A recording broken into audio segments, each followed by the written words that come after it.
Morning, members. Can I please remind you that to ensure that mobile phones and other devices are on silent, that banners, etc. are not permitted and members of the public are not allowed to address the meeting, to use the microphones which are available when addressing the meeting, that you may be filmed or recorded during the meeting. Thank you.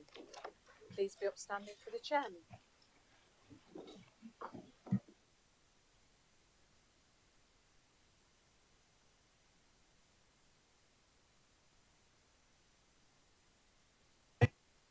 Welcome along, and could we please remain standing while my chaplain, the Reverend Paul Massey, says prayers. Thank you. Gracious God, we start this meeting by asking for your abundant blessing. We know that you love and bless your children, and that Jesus Christ has secured all our blessings for us. We boldly ask that you pour into your richest blessing on this meeting. We ask you would bless each person present with your grace and favour, that our decisions be wise and our interactions be cordial as your presence is felt in our midst. Heavenly Father, we come before you today to discuss important matters. We ask for your guidance and wisdom. You are the source of all knowledge and understanding. Therefore, we seek your direction in our decision-making process. The Bible tells us, trust in the Lord with all your heart and lean not on your own understanding. In all your ways be governed by him, and he will make your path straight. So help us to listen attentively to one another with open hearts and minds. May we not be quick to judge or criticize, but instead seek to understand different perspectives. We pray that you would give us the discernment to make the best decisions for the greater good. We trust that you will guide us on this path and lead us to reach a consensus that reflects your will. May our words and actions be always guided by your love and your grace. For all this we pray in your holy name. Amen. Amen. Thank you, and please be seated. So hot. Good water.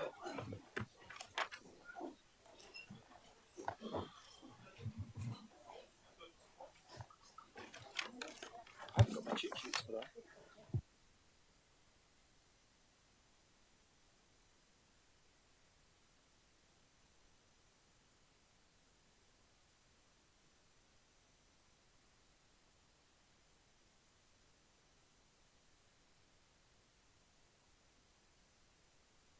Every official.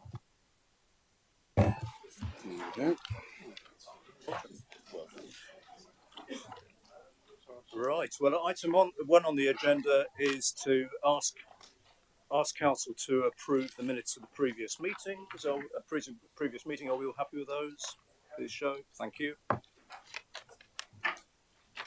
And do we have any apologies for absence, please? Councillor Barnfather. Yeah, thank you, Chairman. I have apologies from Councillor Anderson for medical reasons, Councillor Corden for medical reasons, and Councillor Introna will be joining us later. Thank you. We got those. And Councillor Henry. We have no apologies, Chair. Thank you. And Councillor Deakin. Thank you, Chair. We have no apologies. Thank you very much. And declarations of interest. If any councillor or officer has an interest in any matter on the agenda, you should declare it now.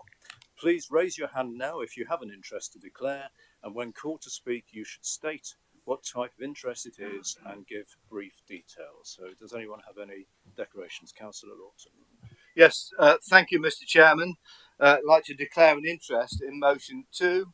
I am a trustee of a trust with interest in renewable energy. Thank you.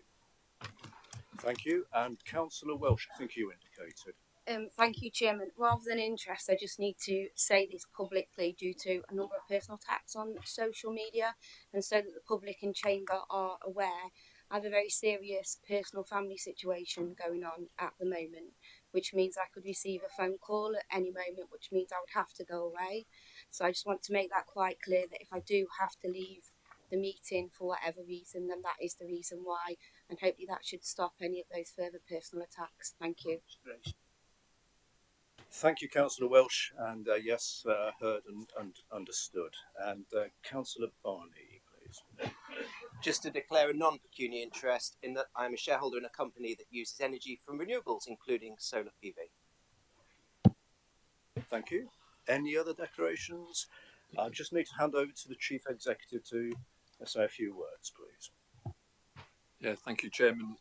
Thank you for allowing me to address you, members. This is a note in respect of motion 3. We had a number of queries about whether or not members needed to declare an interest.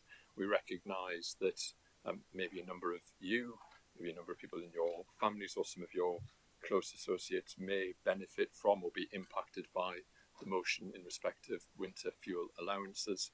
Having taken advice, we want to make clear that we're going to provide a dispensation that allows all members to be able to remain in the chamber and participate in the debate and to vote on motion 3. So that would avoid the need for anyone who is impacted by winter fuel allowance to make a declaration. So you can all remain in the chamber and take part. It is only for motion 3 that the dispensation applies. Thank you, that's very helpful. Right, Chairman's business. Well, we have 2 awards this morning to award, and the first one is the Community Action Flood Coast Excellence Award. And Councillor Neil Clark, can I ask you to introduce the award, please? Thank you very much, Mr. Chairman. I'm very pleased to introduce this award for its role in leading the community flood signage scheme. The County Council has been awarded a Flood and Coastal Excellence Award in the Community Action category from the Environment Agency, which recognises individuals and community groups who have engaged locally to help people to adapt and improve their resilience to flooding. The scheme works with a partnership with VIA, East Midlands and Nottinghamshire Fire and Rescue and others to train members of the community to close roads during flood events to help prevent damage from bow waves and promote road safety and to keep the public safe. Since being set up in 2011, there are now more than 500 registered volunteer flood signage wardens across Nottinghamshire who safely close roads susceptible to flooding to help their communities become more flood resilient. The scheme has expanded significantly due to its success. Following the flooding during storms Babette and Henk, with Nottinghamshire currently having 31 active community schemes with a further 11 schemes in development for training. The expansion of the scheme has significantly increased the resilience to flooding at a community level and has fostered partnerships between the County Council and communities at risk of flooding. The now award-winning scheme continues to expand across Nottinghamshire and will look to support communities through new initiatives in the near future. This is a good opportunity to renew our commitment to improving flood resilience across the county, to support those impacted by flooding through programmes such as the Property Flood Resilience Programme, the Southall Flood Alleviation Scheme, Woodborough Natural Flood Management, Schools Education Programme and the Mansfield Green Recovery Project. It's good we celebrate our local community volunteers and the Council's part in this scheme. None of this would be possible without the help given from our communities. So my sincere thanks to the hundreds of volunteers who do give up their time to support their communities through the community flood signage scheme, often in very difficult circumstances. We have here in the chamber today a team assembled. Sue Jakes is the team manager of flood risk management, and the rest of the team who are here today: Josh Wells, principal officer in that team, Kaylee Mosley, emergency planning officer, John Nyland, the Health and Safety Team Manager, Fraser Cross from Nottinghamshire Fire and Rescue, and Mick Greenaway from Fire East Midlands to represent. So, with your permission, Mr. Chairman, if I could invite them down when you're ready to with the award. Thank you, Chairman. Thank you, Councillor Clark. Now, I don't yet calm. Just you'll get your moment, Councillor Gill.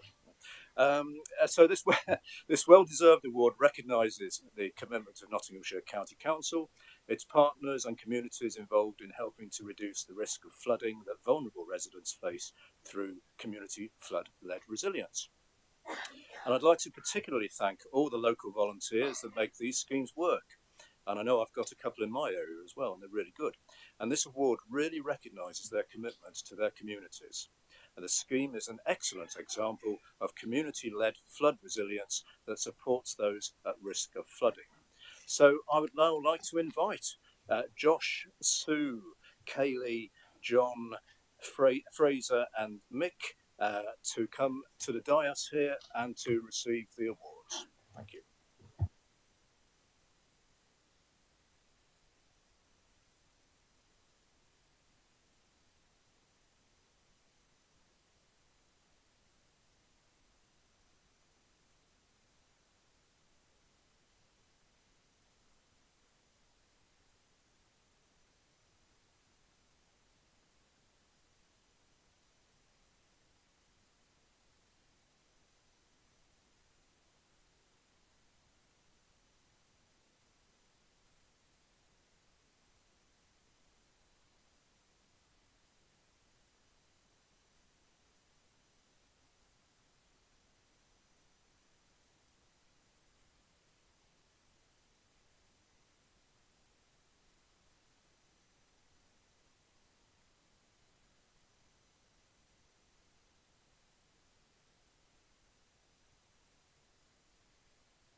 And I have to say, I'm sure others have been thinking over the last few days in all the storms we've had. I was starting to worry somewhat that we might be having issues again with all the rain. But so it's great that we've got. I will try not to, but these are. It is very worrying when you get heavy rain. Now, our second award is for Sustainable Food Places Bronze Award. And Councillor Scott Carlton, can I ask you to introduce the award, please? Yes, thank you, Chairman. I'm delighted to inform full council this morning that the Nottinghamshire Sustainable Food Network has won a prestigious Sustainable Food Places Bronze Award. Nottinghamshire County Council is honoured to present this award on behalf of the Sustainable Food Places programme. The award recognises the network's work to promote healthy, sustainable, local food and to tackle some of today's greatest social challenges, including food poverty and diet-related ill health. The Nottinghamshire Sustainable Food Network is a dynamic forum for discussion and action on key food issues. It brings together a range of partners working to improve the local food system, such as local community and voluntary organisations, the County Council's Public Health Team, District and Borough Council Health and Wellbeing Leads, along with health colleagues and academic organisations. These partners work together to achieve the vision of the Nottinghamshire Food Charter, that everyone in Nottinghamshire, no matter what their age or where they live, should have access to healthy, tasty and affordable food, which should also be a positive for the environment and the local economy. The Sustainable Food Places Award is a national recognition and celebration of our holistic approach to sustainable and healthy food here in our county. It shows how the network and all the stakeholders are creating a Nottinghamshire good food movement. The Bronze Award will be celebrated at the Nottinghamshire Food Summit on the 16th of October, which I'll be attending to represent the council, and an event which aims to celebrate inspirational local food initiatives and involve partners in shaping the Nottinghamshire Food Plan 2025 to 2028 to deliver further on the vision of our food charter. In summary, Chairman, this award is a significant achievement for the Nottinghamshire Sustainable Food Network. Furthermore, I'm delighted to see decisions taken by this full council, as well as the Health and Wellbeing Board in 2022, becoming a reality, and that the network is already making a real tangible difference to many households across our county, and for those that have already experienced or are experiencing food insecurity or diet-related ill health. I'm sure all colleagues present, Chairman, will join you in a second in warmly congratulating the members of the partnership who are able to be here this morning. Thank you. Thank you, Councillor Carlton, and yes, congratulations to all communities and organisations involved in achieving the Sustainable Food Places Bronze Award. And this is wonderful news, and it recognises the amazing work of the Nottinghamshire Sustainable Food Network. I'd now like to invite Helen Ellison from Newark and Sherwood District Council Senior Health Development Officer, Katrina Campbell-Coupland, Metropolitan and Thames Valley Housing Regional Community Coordinator, and Cathy Holmes, Public Health and Commissioning Manager from Nottinghamshire County Council, along with Councillor Carlton, to come and receive the award.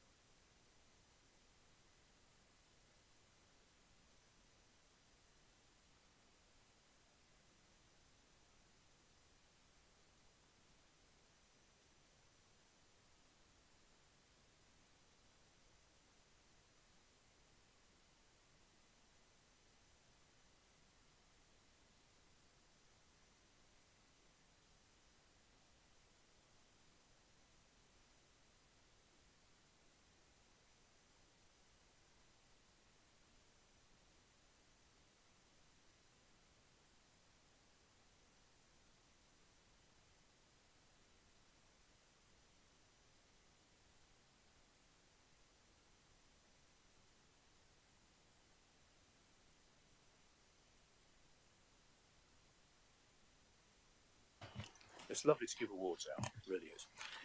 So, just a few notes from me. I've carried out 21 official events since our last County Council meeting. I'm not going to list them all, so don't worry. They include regulars such as citizenship ceremonies and attending fetes and open days all over the county, and all are a pleasure to do. I would just like to mention a couple of events or highlights that I did. The Nottinghamshire Day in August was really incredible, both here with the flag raising and a show at Forest. Then in September we saw the finish of the Tour of Britain bike race in Newark. Lovely day as well, that was brilliant. And a real highlight was going up to Scrutiny to commemorate the Pilgrim Fathers' Mayflower story, to unveil the Scrooby Rock along with Councillor Adair and Honorary Alderman Cutts, because this has been a long-standing project which started before the pandemic, but then it all came to a halt, and then a few weeks ago we actually got to see the rock and unveil it, and it's absolutely fantastic, and it tells a story of Nottinghamshire and their part in the Pilgrim Fathers leading to the free world. It's fantastic. So if you get a chance, I know it's way up north, but do go and visit. It really is. It's a lovely thing to see. It's also quite moving in a positive way, if that makes sense, because it's such a bit of history.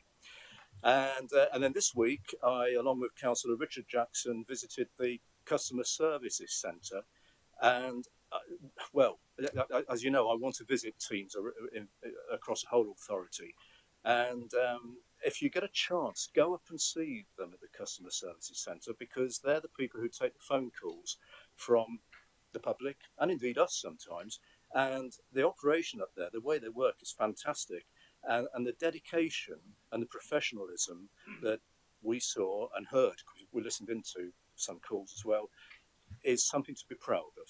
So well done to everyone at the Customer Services Centre, because they are we're the sort of front face as councillors to the public. Our team up there are the front face to even more members of the public and everyone who needs us. So well done them. And then the other day I was in Mansfield Library celebrating it with a knitting project with Inspire. Now I wasn't doing the knitting because I wouldn't be able to do it. I wouldn't know how to start. But there's a wonderful project going on where volunteers are knitting blankets in the libraries all over the county, and these blankets will be distributed to people who need them, frankly. So well done, Inspire. We've also had a big summer of sport, and in particular the Olympics and the Paralympics. And in particular, I'd like to raise awareness and congratulate the achievements of Nottinghamshire Olympians and Paralympians. And I'd like to start with someone very close to us in this chamber. Charlotte, well, she's not here, but Charlotte Henshaw, MBE, who is the daughter of Councillor Paul Henshaw.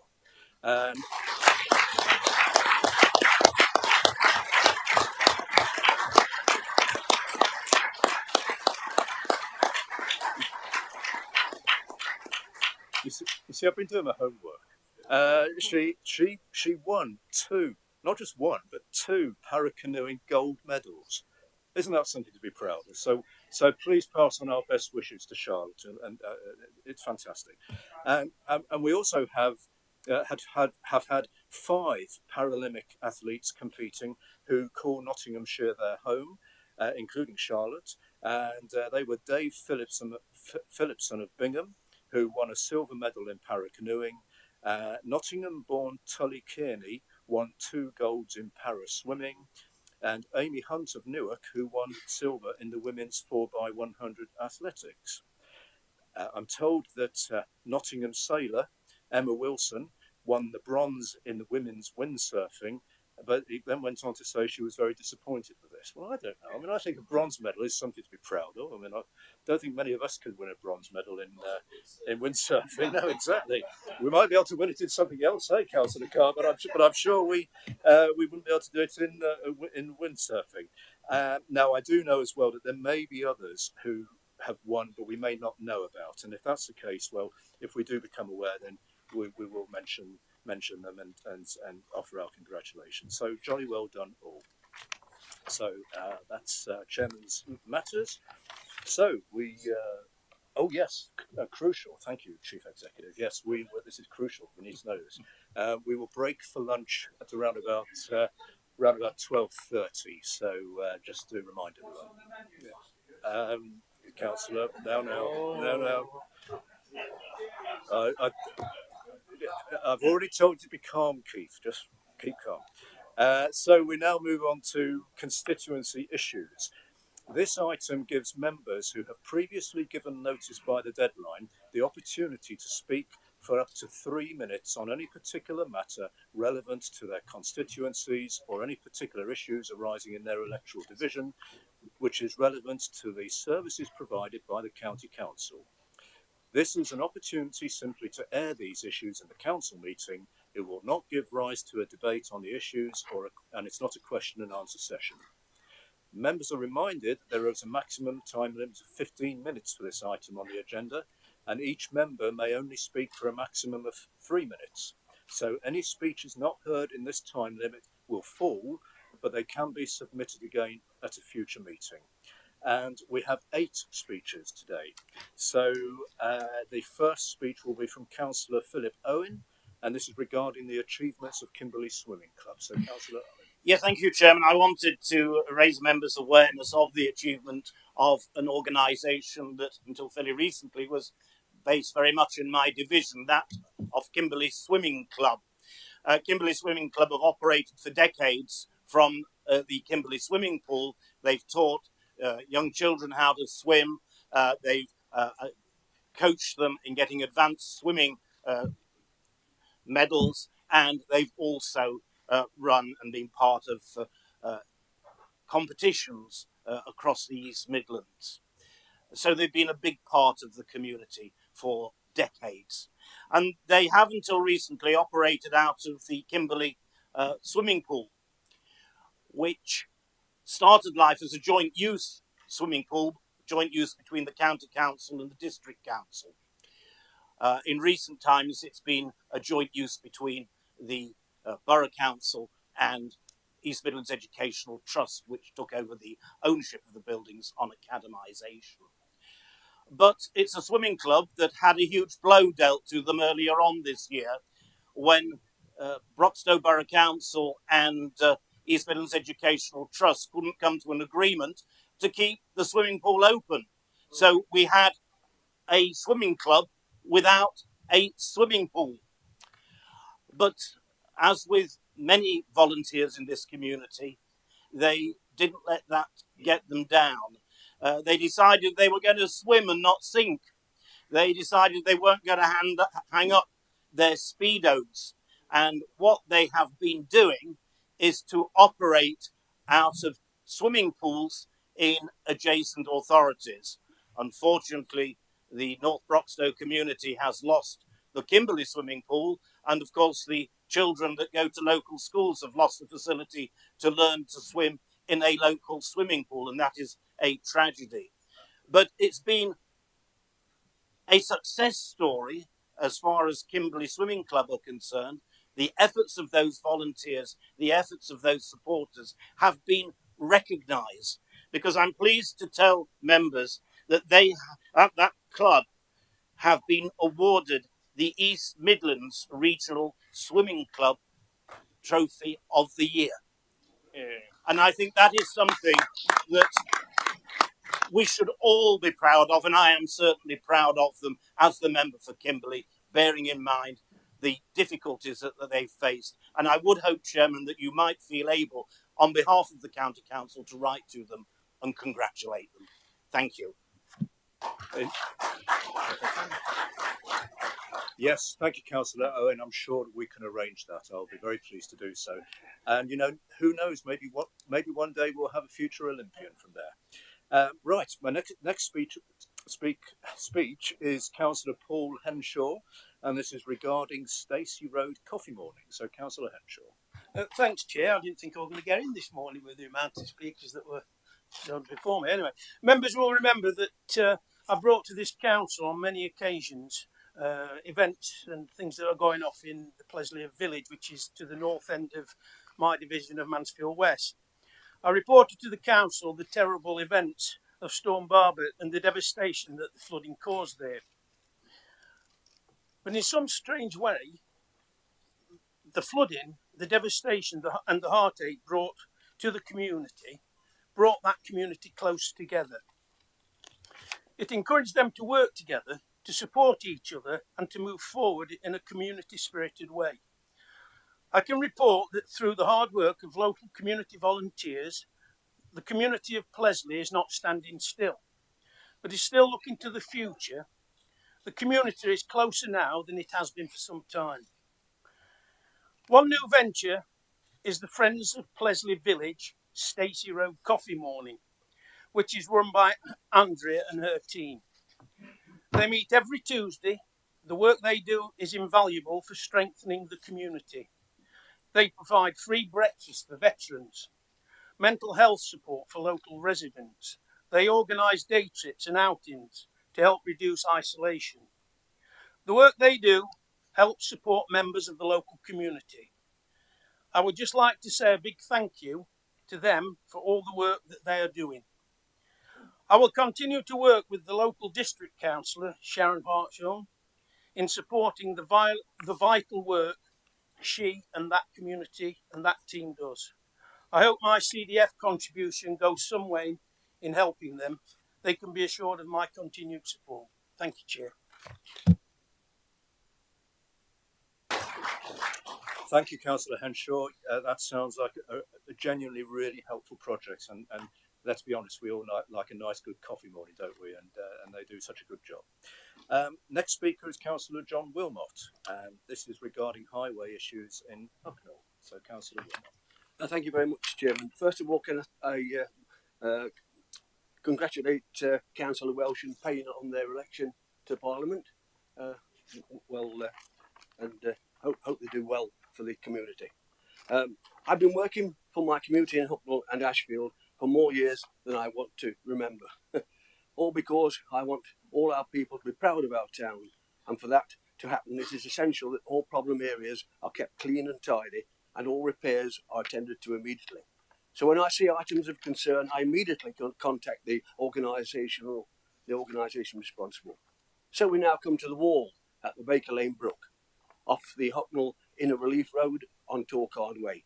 Responsibility of the Nottinghamshire County Council. It was 3.5 years ago when it was first vandalised and reported to the authority for maintenance to be done.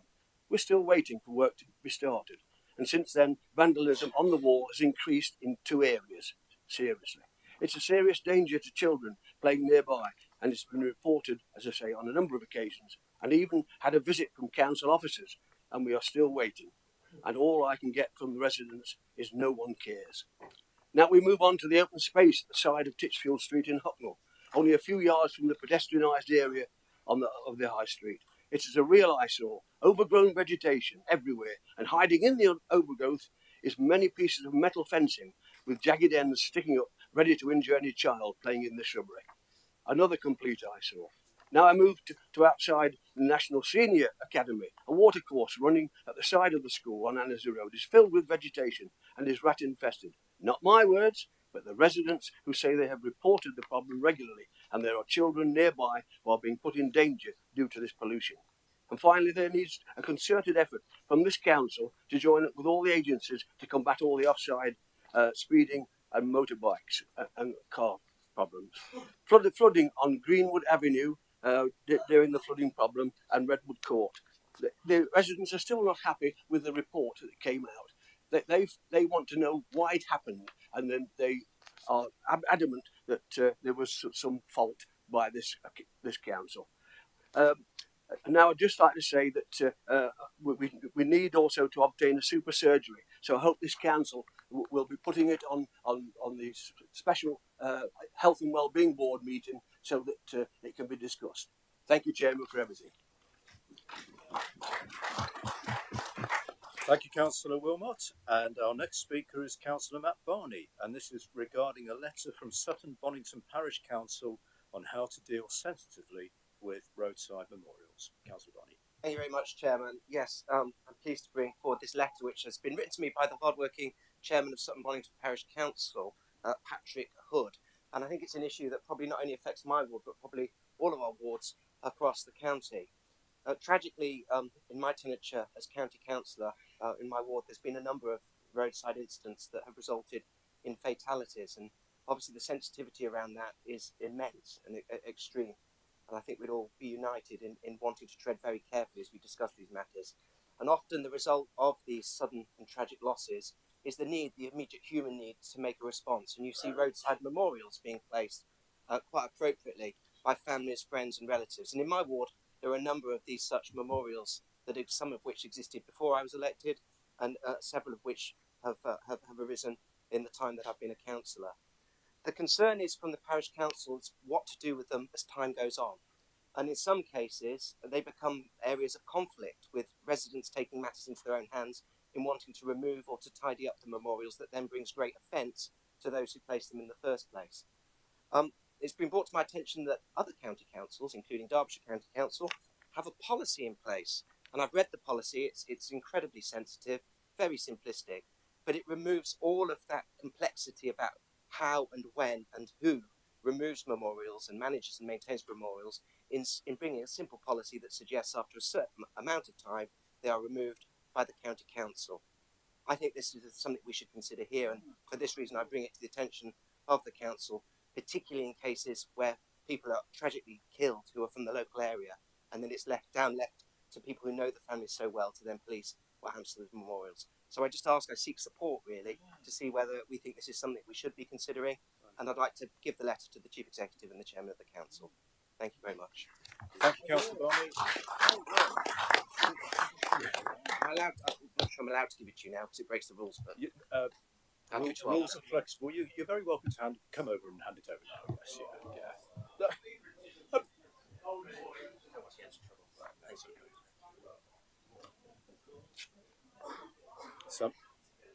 Sometimes we have to do these things. Thank you, Councillor Barney.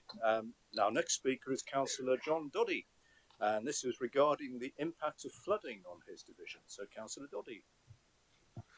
Thanks very much. I don't come bearing gifts like Councillor Barney over there.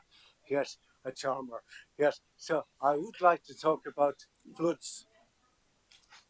Hang on a minute. Are we all right? Don't forget the clock's ticking, Councillor Doddy. Absolutely. So I want to talk about flooding, but I don't want to talk about water. I want to talk about people. And over the summer, I've had the chance to meet a number of people who were flooded in October 2023. Many still not back in their house yet. And the reason I want to talk about it is not because they were thrown off their house, but because of the physical, psychological and mental impact it has on them. And it was brought to my glaring attention when I had a diabetic and I said, you've got the worst sugars I've ever seen. If these continue like this, you'll get retinopathy and you'll be blind, and you'll also have your leg chopped off from vascular ischemia. She said to me, Doddy, if you were thrown out of your house and you were put in a bed and breakfast and you had to leave at 10 o'clock and you had nowhere to put food that you bought and you had nowhere to prepare meals, you tell me how you would look after your diabetes. And it immediately brought it back to me that these flood sufferers have got depression, they've got marital problems, they've got high blood pressure, they've got diseases out of control. And what did I do? I went to look at the county website to say, what do we know about it? What joint strategic needs association does the Public Health Department have on its 46 live joint strategic needs associations on the Nottinghamshire inside? Not a single reference to the impact, short, medium and long term, of the health of the population of Brookstow, Trowell, of Stapleford. Absolutely zero. And that's what I'm going to bring to your attention today. It's not about the water. It's not about getting back into your house. It's about the long-term impacts this has on people that are going unnoticed. And I charge the Health and Wellbeing Board with the responsibility of going to public health and say, we need joint strategic needs assessment number 46, number 47, looking at the impact of flooding on short-term mental, physical, emotional health of these people. And flooding is not just about water, it's not just about houses, and I think that it's well overdue. Thank you. Thank you, Councillor Doddy.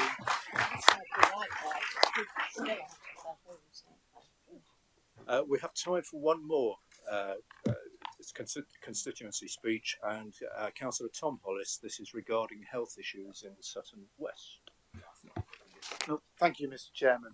And I rise to raise an issue of the following growing seriousness to residents in Huthwaite, which is part of my Sutton West division. Over the last few weeks, I've received a number of complaints from residents about delays in collecting their prescriptions from Peak Pharmacy, which is located at Briley Park Medical Centre in Huthwaite. The complaints range from residents queuing for a significant amount of time to collect their prescriptions, to them not being ready on time. One resident got in touch to say that there was queues going right onto Sutton Road. Another complained that the pharmacy had changed their prescription waiting times from 48 hours to 5 days. Another, an 86-year-old lady, was encouraged to use an app to get a better service. She's 86, Mr. Chairman. Now, I know that pharmacies are under pressure and that the vast majority of their staff do an excellent job, but there's clearly issues here. I've raised this with Nottingham and Nottinghamshire Integrated Care Board, who advised that the most appropriate for this to contact was to contact the pharmacy. The pharmacy has an in-house complaints procedure to respond to complaints. I wrote to them, but I've still not received a response. My point, Mr. Chairman, is that the issues at Peak Pharmacy are not unique. In June, my colleague Councillor Martin received similar complaints about the Well Pharmacy in Selston. Other councillors in our group certainly have received similar complaints. Pharmacies play a vital role in our communities, providing a range of healthcare services, including helping people to get the most benefit from their medicines that lead to their healthier lives. My request, Mr. Chairman, is that there doesn't appear to be an oversight of their operations here in Nottinghamshire. There are many doing an excellent job, but others are struggling. There appears to be no oversight of these valuable services, and I would formally request that the Health and Overview Committee look at the role of pharmacies in our communities and see what we can do to help them and ensure that residents, like ones I represent in Carset, Huthwaite and Sutton, are confident they can access vital medicines and services that they require in a timely manner without putting their health at risk in long, dangerous queues. Thank you, Mr. Chairman. Thank you, Councillor Hollis. Time is up for that item. There were two more speeches registered, but If those speakers wish to speak at the next meeting, you can register to speak then. So we move on to presentations of petitions. I was notified of 7 petitions by the deadline, and may I remind members that there is a 1-minute time limit for the presentation of each petition, and there is a maximum time limit of 15 minutes for this item. So the first petitions today is actually 2 petitions from Councillor Penny Gowland. The first one is regarding bus service in West Bridgford, and the second one is requesting a residence parking scheme for Edward Road, West Bridgford. The residents of Abbey Park have asked to have their bus service reinstated to a turning circle near the large Metropolitan Thames Valley Sheltered Housing Complex on Buckfast Way to allow residents to reach shops in West Bridgford, Lings Bar Hospital and the Morrison Supermarket. I was almost moved to tears when a pensioner recently explained they had to spend £15 a week to get a taxi to the shop. It's a really small change to the bus route to provide a big change in service to these elderly residents. Many of these signatories, 262 signatories, will actually get a slightly slower service and are not asking for themselves, but for these vulnerable residents of the Sheltered Housing Complex. Thank you. Shall I bring it up now? Do you want to do your, do your other one now and then bring them both up together? Save a bit of time. And the second one is from 67 residents of Edward Road who want a residence parking scheme. About 10 years ago, the residence parking schemes in West Bridgford were stopped as they pushed the problem out. They did, into Edward Road and many other roads as well. Since then, matchday parking, shoppers parking and commuters parking has got a lot worse. The county is currently consulting on a, frankly, in my opinion, harebrained shoppers parking scheme for West Bridgford, which I would think has been designed by somebody who lives in a village and wants to pop into Marks and Spencer's to pick up something for dinner. This will make the need for this residence parking scheme and for much larger surrounding areas even more urgent. And they've had a really thoughtful ideas about the need for bays and so on. Thank you.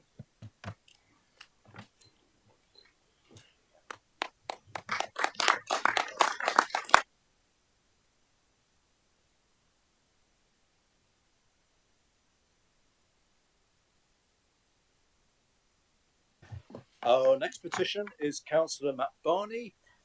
This is requesting an options appraisal for a small stretch of unadopted road called Charnwood Avenue in Sutton Bonington. Councillor Barney. Thank you very much. I feel like Sutton Bonington is being very spoilt this morning, so I'll be brief. But this is to bring a petition for the residents and the people of Sutton Bonington regarding the adoption or non-adopted status of Charnwood Avenue. There's long been in debate whether the road is adopted or otherwise. There's a whole catalogue of documents and legalities going back many years that seem to bat and ball whether it is or isn't. This is a very short stretch of road, about 30 houses along there. It's unadopted. It's been brought to a head just recently because the main arterial road through Sutton Bonington was closed, which meant all the traffic of Sutton Bonington was forced for 3 weeks along this bit of non-adopted road, which is in a pretty bad state.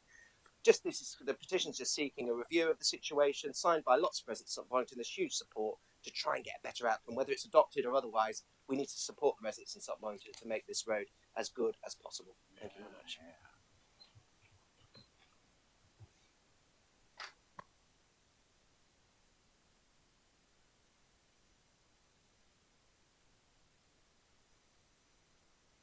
Thank you very much. And our next petition is Councillor Tracy Taylor, and this is regarding the condition of Blythe Road. Councillor Taylor. Thank you, Chairman. I present a 267 signature petition received from Ranskill Parish Council on behalf of the residents and commuters using the B6045 Blythe Road. The petition was organised following increasing numbers of complaints from residents about the poor condition, and the Parish Council and I have been trying to support them through reporting regularly. Blythe Road may only be a B road, but it's a main arterial route for residents travelling to work, school and commerce from Ranskill and the neighbouring villages, as well as for heavy traffic accessing local businesses. It's a narrow and winding route with limited or no footpaths in places close to Ranskill village, and the surface has deteriorated in places, particularly at the edges, such that drivers are travelling in the centre of a road, which poses a risk both to themselves and oncoming vehicles. I have been raising concerns with highways officers over a period of time. I believe that repairs may well be scheduled, And for the residents who have signed this petition, these repairs cannot come soon enough. Thank you, Chairman.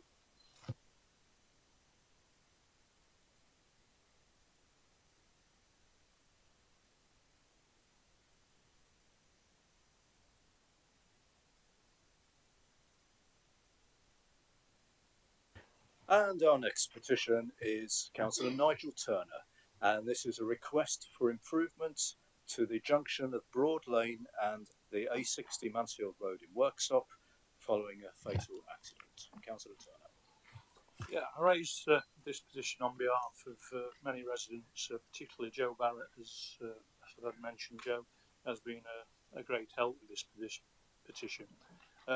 On the 28th of July this year, I had the misfortune to drive through a fatal accident on the junction of Broad Lane and the A60.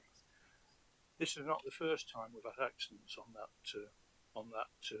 junction, and many near misses.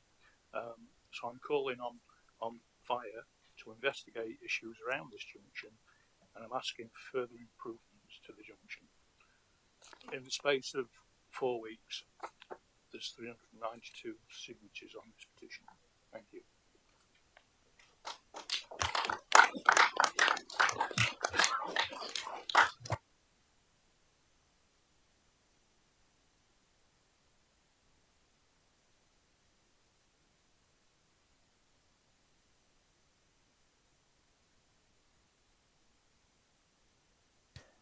Our next petition is Councillor Lee Waters, and this is regarding the parking issues on Bolsover Street, Hucknall. Councillor Waters. Thank you, Chairman. I'd like to hand in a petition that calls for a review of the amount of parking spaces on Bolsover Street in Hucknall. The road has a residents-only parking scheme where the council has issued far more parking permits to residents, groups and businesses than spaces available.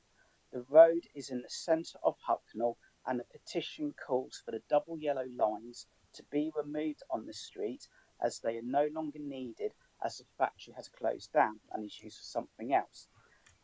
This was reviewed a couple of years ago, and it was agreed to arrange for the 10 parking spaces to be returned by the removing of the double yellow lines. This has simply not happened, and I believe it was stopped. This petition calls for this to happen as soon as possible. Thank you, Chairman.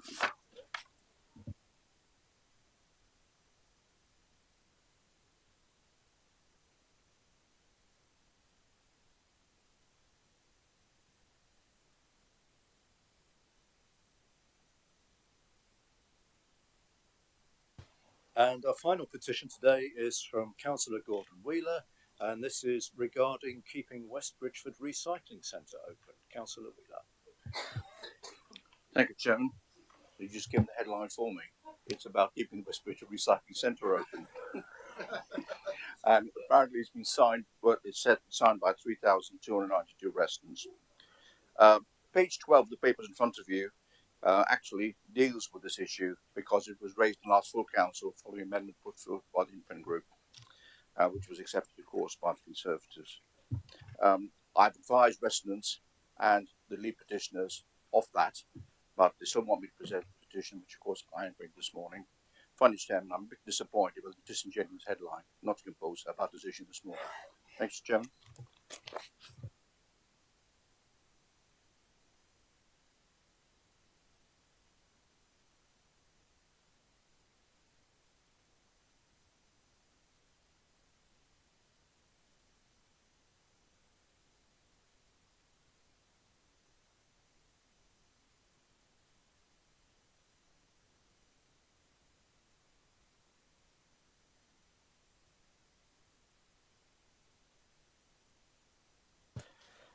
Thank you very much. So I ask that the Council resolves that the petitions be referred to the appropriate Cabinet members for consideration, and a report will be brought back to Council in due course in accordance with standing orders. Next item is responses to the petitions presented to the Chairman, and I move that the contents of the report and the actions approved be noted. Are we all happy to note that? Thank you. So item 7 is Nottinghamshire Youth Justice Strategic Plan 2024-25. I'd like to call Councillor Tracy Taylor, who will move the recommendations in the report. Thank you. Councillor Taylor. Thank you, Chairman. The plan is before you in your papers, both with the report and the plan itself. The local authority and its partners have a statutory duty to submit the Youth Justice Plan every year, so we're just in cycle again. The aims of the Youth Justice Service are to focus on reducing the number of children offending, reducing the frequency and rate of reoffending, and to keep children's experience of custody to a minimum. Performance within Nottinghamshire remains good, significantly in 3 areas. The number of children in Nottinghamshire entering the criminal justice system continues to be below the national average. The figures published in the plan show that the number of first-time entrants, aged 10 to 17, reduced to 130 per 100,000 of population, compared to 144 in the year 22-3. And the number of children in Nottinghamshire being remanded to youth detention accommodation or sentenced to custody has reduced year on year and is well under the national average, which builds on the ongoing drive to support children through community orders. This council plays a key role in the multi-agency partnership, with our Executive Director of Children's Services, Colin Pettigrew, as the Chairman of the Partnership Board. The plan on page 4 describes the progress over the past year and the priorities for the forthcoming year. So we're looking at developing a shared diversionary vision across the partnership, improving arrangements for children on multiple pathways, strengthening the approach to addressing serious youth violence and exploitation, and improving access to mental health and speech and language provision. This report was presented to the Children and Families Select Committee in July, so it has gone through the scrutiny process and being debated by colleagues around the chamber that participate in that committee. So I would draw your attention to the recommendation on page 35, which I move, Chairman. Thank you. Thank you, Councillor Taylor, and I call Councillor Sam Smith, who will second the motion. Councillor Smith. Thank you, Mr. Chairman. I second the Youth Justice Strategic Plan for 24-25, and in doing so, I welcome the Youth Justice Partnership identification of education to be an increasingly proactive factor for children. Priority 1 of the strategy sets out the partnership's aims of working with schools and other education settings to make sure that children get the right support at the right time.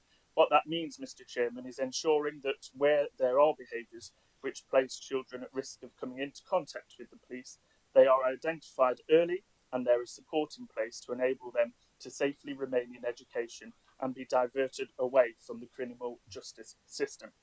It also means setting up a clear framework for joint working between the Youth Justice Service, schools and the police, and services working together to ensure that children working with the Youth Justice Service are in appropriate education provision which meets their needs and are receiving support. Mr. Chairman, when all those are enacted, these aims will help reduce the number of children offending and reoffending and help keep children at risk of coming into contact with the police in education. I second the Youth Justice Strategic Plan. Thank you, Mr. Chairman. Thank you, Councillor Smith. I don't see any. Oh, Councillor Doddy. Yes, thank you, Chair. I welcomed the paper and it made some fascinating reading. As somebody on the front line looking after the kids who are secured in Nottinghamshire, the 10 to 17-year-old children, I see them on a weekly basis. It is true that the number of kids going in has reduced, but I would counteract that with saying the level and the severity of the crimes with which they're in there for has maximised to death, murder, etc. So it does look like there's an increase in the severity of acts carried out, even if the numbers are reducing. The one thing I'll say is that when I see somebody who comes in, they all have the same pattern. They're all smoking cannabis. They all have no routine in their lives. They all get up and amble through the day. And yet when you put them in a secure location, when you put them to bed at 9 o'clock, get them up at 8 o'clock, give them a breakfast, give them a dinner, give them a tea, correct their vitamin deficiencies, give them an education. In 2 or 3 weeks, you have a completely different child. This is where Councillor Smith is absolutely correct in education, etc. They become award-winning. We teach them skills, as Councillor Gerling knows when we went to visit it, on bricklaying skills, hairdressing skills, accountancy skills, and you have a different child. The one thing I will ask is that if education is so important, how do we reach the kids that are already excluded? How do we reach the kids who are home educated? Because the very kids I see every week say, I've got attention deficit disorder, I've got oppositional defiance disorder, I've got autism, I've got all these complex factors that make me the person I am, and yet they're the exact factors that cause kids to be suspended and excluded from schools in Nottinghamshire every day of the week. And they'll say, I don't have the funds to look after these kids, I don't have the statementing, I don't have the special educational needs that allows me to look after the very kids that we're talking about. So it's a bit of a dichotomy. I love it in terms of what it suggests, but I think the glaring hole is that in order to keep these kids in school, they have to be in school, and therefore an awful lot of these kids are not amenable to the interventions that we're talking about. Thank you, Chair. Thank you, Councillor Doddy. Councillor Carr. Yes, thank you. This is a very good report and plan. Thank the cabinet member for presenting it to us. There are some issues though with engaging with schools. I regularly attend Broxtowe Crime Reduction Partnership, which was given money by the last Police and Crime Commissioner, but I understand the present one is also in favour of this. We're given money to enable people, experts, to go into schools, secondary schools, to talk about knife crime and its implications. For the want of trying, we can't get the schools to take up this offer, and the answer that we get back is that there's no time because of the constraints of the curriculum. And if we can get around that, I think this is just something to pass your way so you can consider this.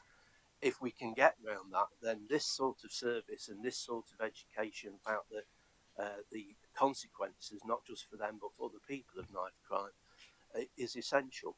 But if the schools haven't got the time to provide it, then surely that isn't a good outcome. Thank you. Thank you, Councillor Carr. Councillor Welsh. Thank you, Chairman. So I've read this report. I was slightly concerned when I first saw it because there didn't seem to be much depth to it, nor the data behind it, which in previous years has been supplied, especially with regards to child sexual exploitation, given the most recent figures say that 75% of them are girls within Nottinghamshire. So I rise to, in part, agree with some of what Councillor Doddy has said.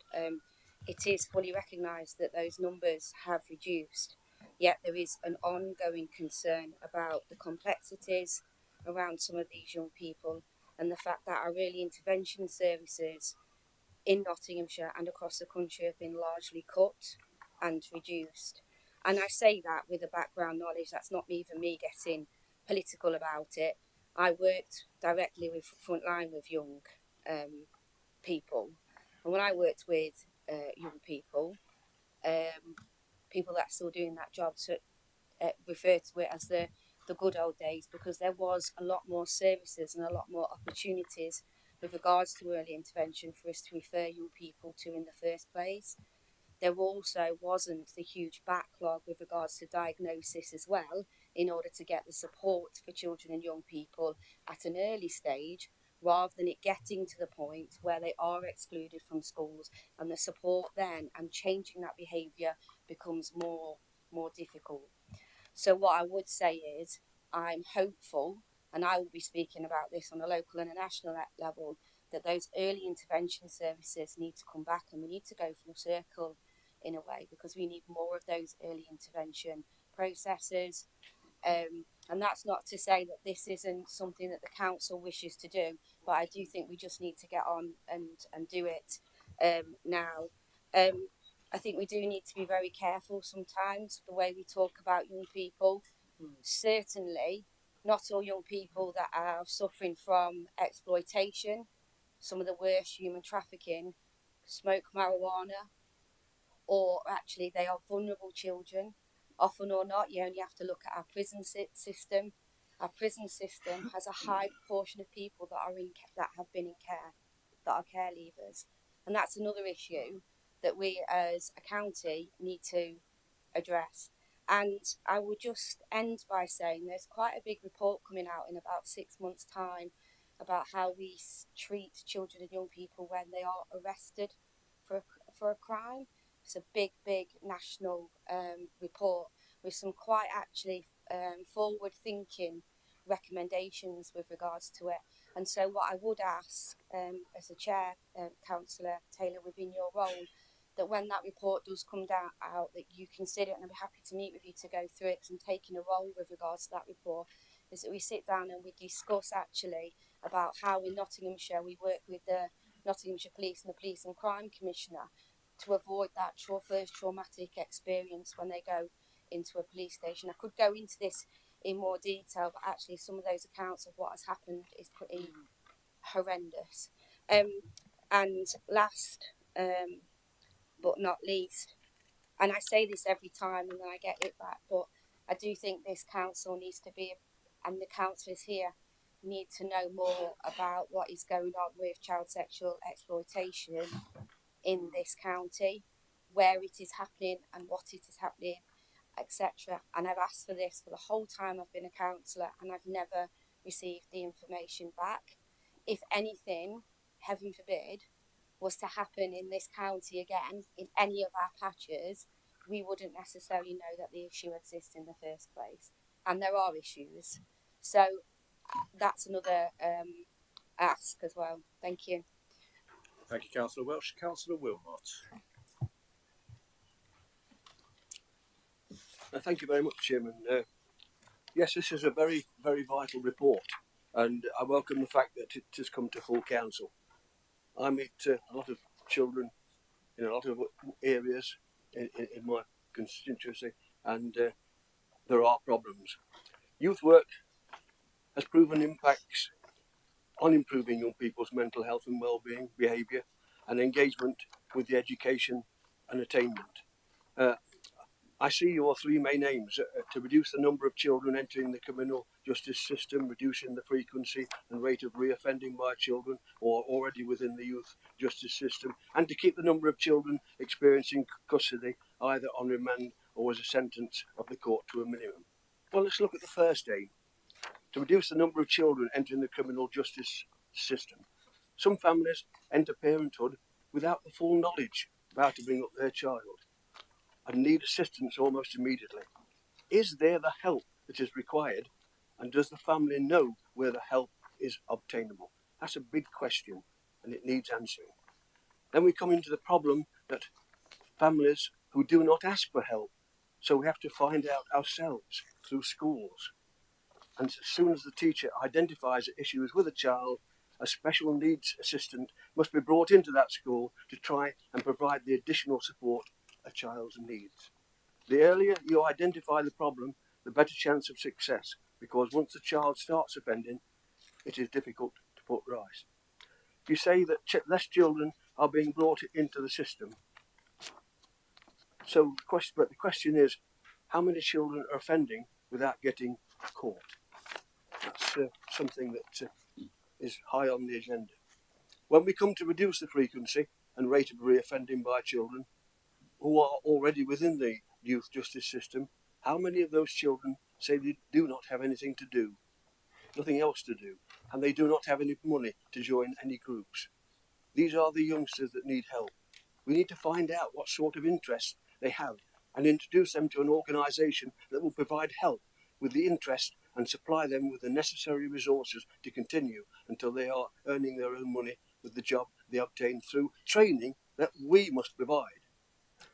How is this to stop reoffending?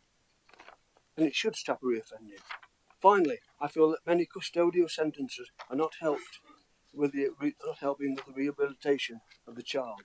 Wouldn't it be better educating the child under supervision, or if it's old enough, learning a job of work under supervision? That's far better than putting him in incarceration in a home or anything. That's what I've got to say, Chairman. And these are difficult times. And while you have a system of the haves and have not, it will remain. Thank you. Thank you. Councillor Gowland. Thank you. I was surprised and a bit upset, really, to be honest, at Health and Wellbeing Board recently to learn that one of the ways that children leave care from Nottingham is by entering the youth justice system. And I was sort of surprised that, you know, as a council, we don't continue to care for those children when they enter the youth justice system. However, I particularly want to bring up the point about to develop and implement a diversity strategy. I'd be interested to know a bit more about how the council plans to do that. I note it was raised in the questions, and Councillor Bradley suggests that I don't think diversity matters because, of course, economic issues are important. Intersectionality is something you might want to learn about, where different issues intersect. I think Councillor Doddy may have just indicated an unconscious bias when apparently suggesting that the people in the youth justice system are all smoking dope. We need to make sure diversity is treated broadly for all dimensions of diversity, and would like to know how that's been dealt with. Thank you. Thank you, Councillor Gowland. Councillor Fole. Yeah, thank you, Chairman. I think again, I was a bit concerned with the way that Councillor Doddy kind of referred to these children. I mean, I think what we need to do is ask people who the children. Point of order, clarification, Chair. I'm the only one here who's actually working with them and seeing them every week in the setting, and they're telling me what they're doing. Criticism from people who may have read about it or may have seen it on TV.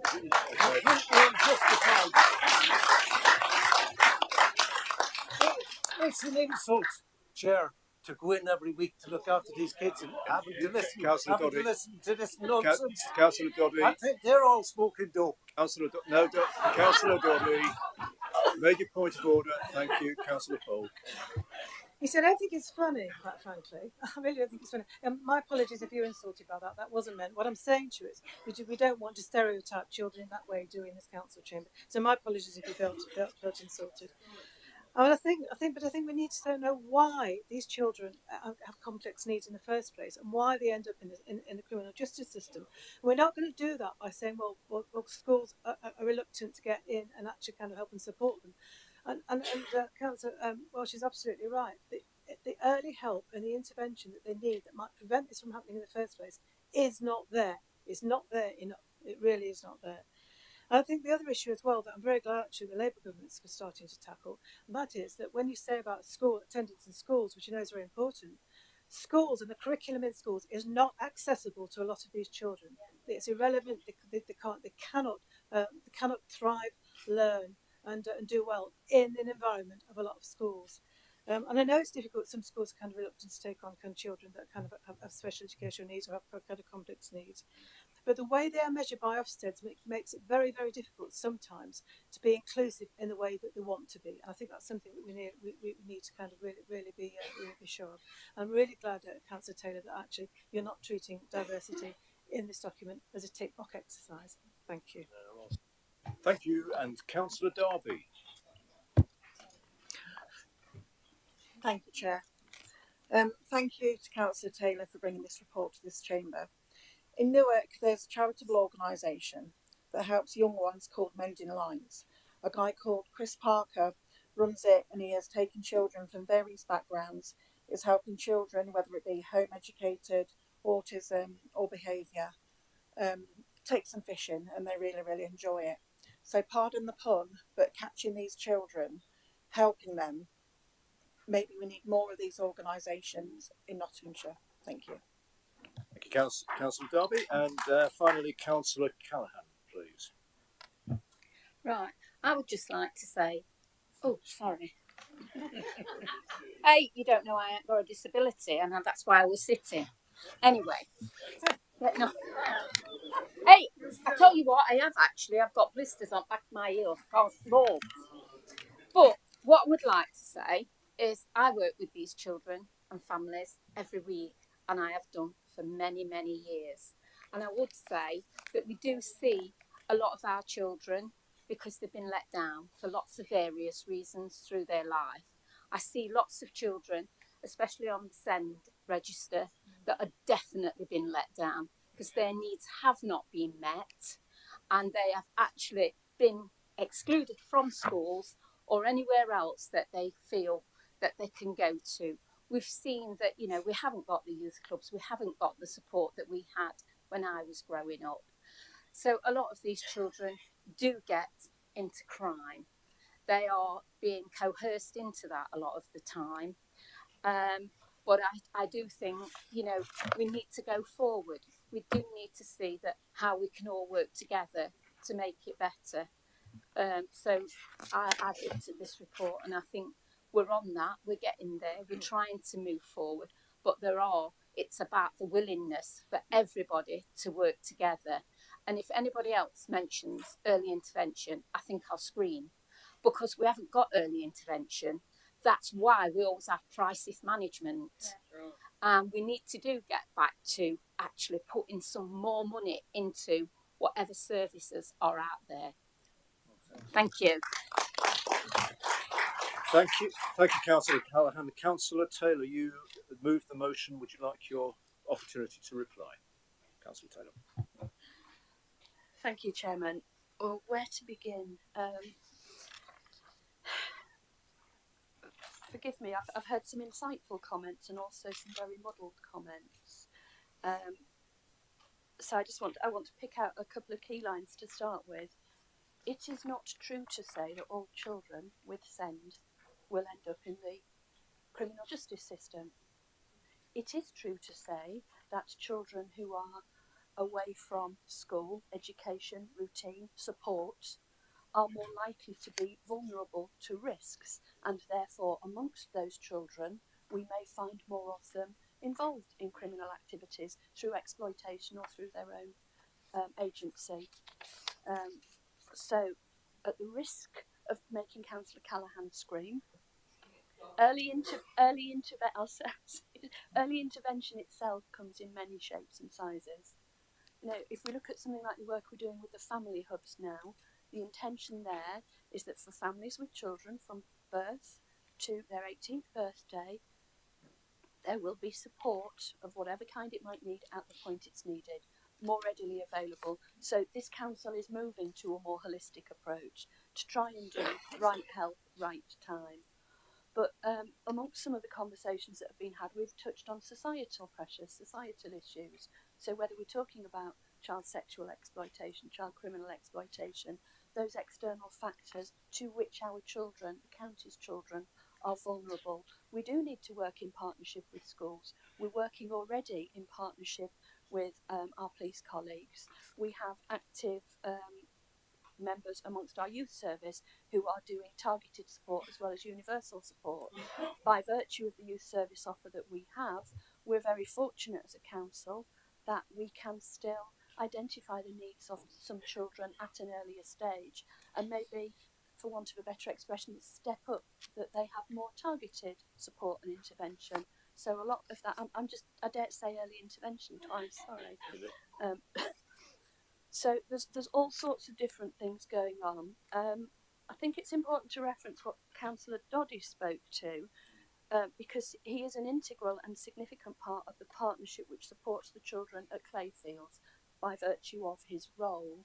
But it's also important to stress in this chamber, whilst Clayfields is in this county and is operated by this county, the children who are in it are from all over this country, which goes back on that loop then to speaking of societal needs and societal pressures. This is not simply the children of Nottinghamshire being corralled into a single place because they've all entered the criminal justice. And I just think it's really important to stress that. We are speaking to wider societal issues that are national issues. So I think really, in trying to sum up, I take on board your comments about the challenges in dealing with partners. I do think we've had more data, Councillor Welsh, than perhaps you've seen by virtue of some of the stuff that Councillor Callaghan does at Corporate Parenting Panel. And again, happy to share that with you and conversations about work streams, and happy to pick up the other report. I think the work of this council is solid. We are committed to supporting our children and to meeting their needs in order that they do not go into the criminal justice system. So again, I ask colleagues to receive this report, to acknowledge it, and to acknowledge the work that we intend to carry forward into the new year. Thank you, Chairman. Thank you, Councillor Taylor. Well, we have the recommendations on page 35. Can we have a clear show of hands, those in favour, please?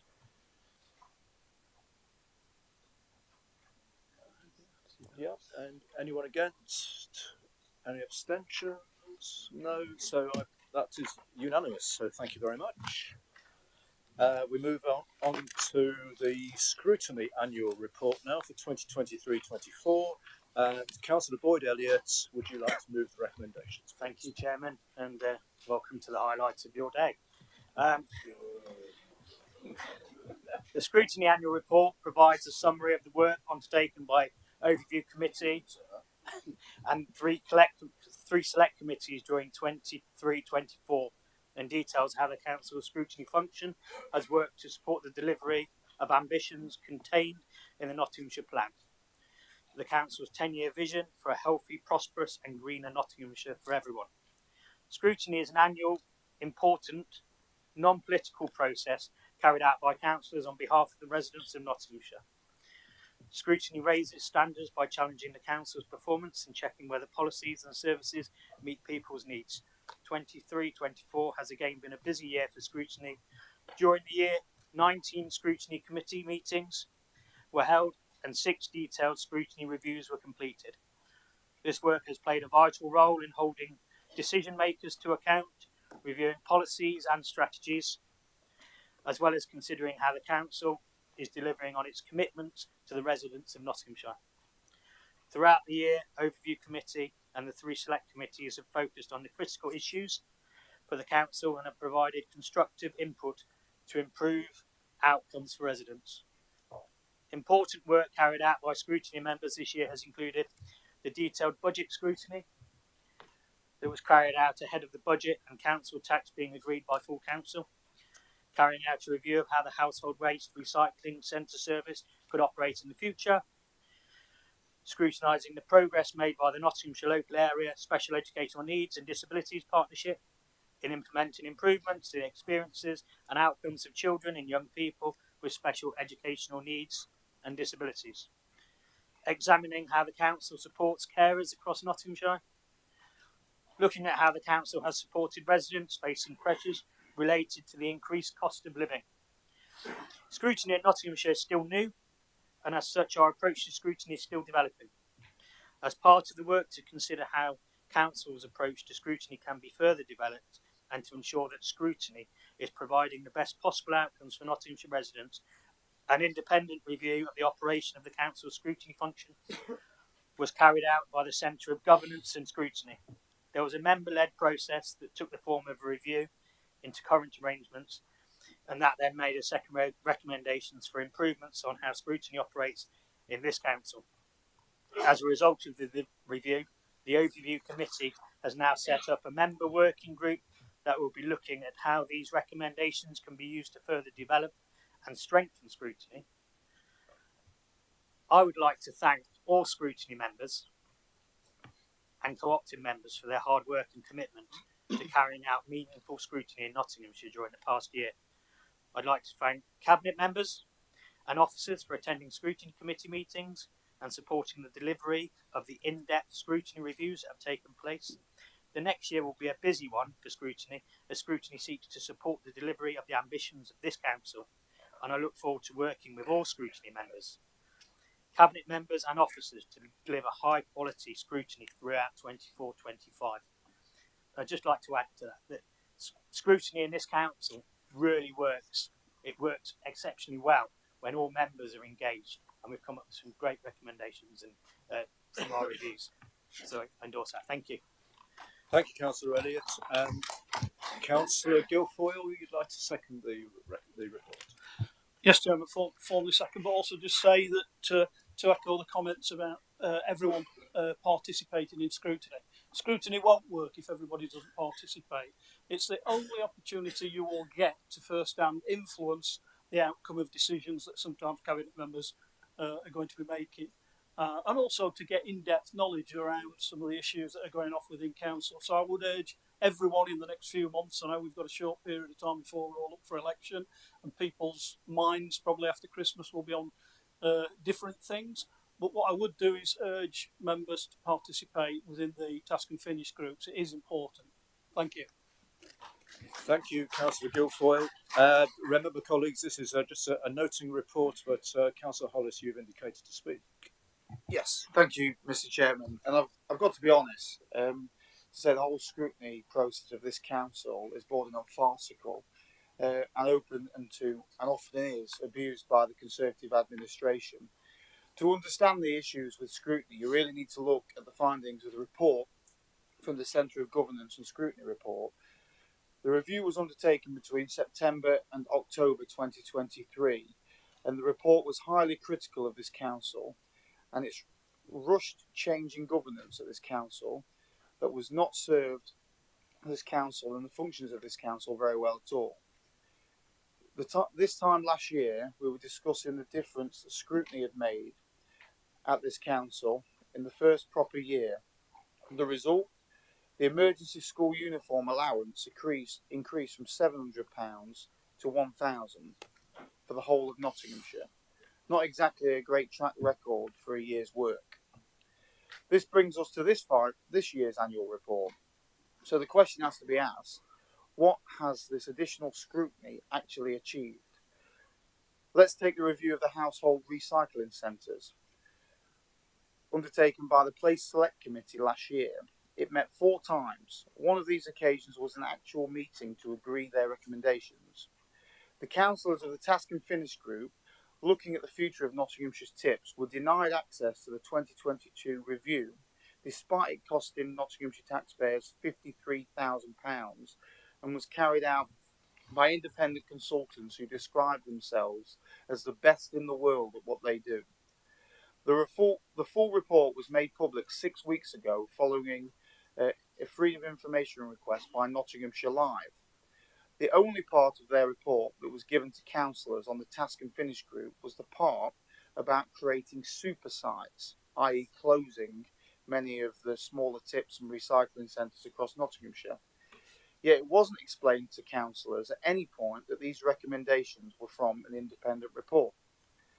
This was an abuse of power, Mr. Chairman, by the Conservative administration, who were looking to use councillors on the Task and Finish group to do their dirty work for them.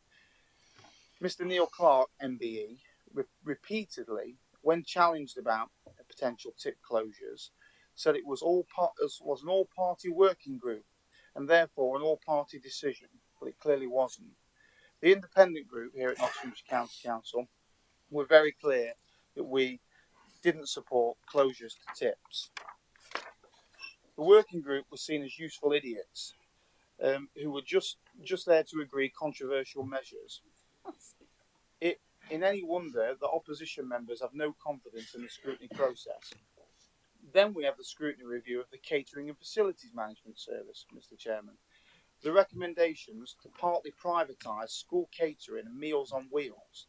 This could clearly lead to our children and poorest pensioners having poorer diets and smaller portion sizes. And I think some of the hypocrisy with some of the awards we've seen issued this morning, Mr. Chairman, that we're celebrating the great success of what we've achieved, and then we're changing the whole process to take a backward step, seems farcical in itself.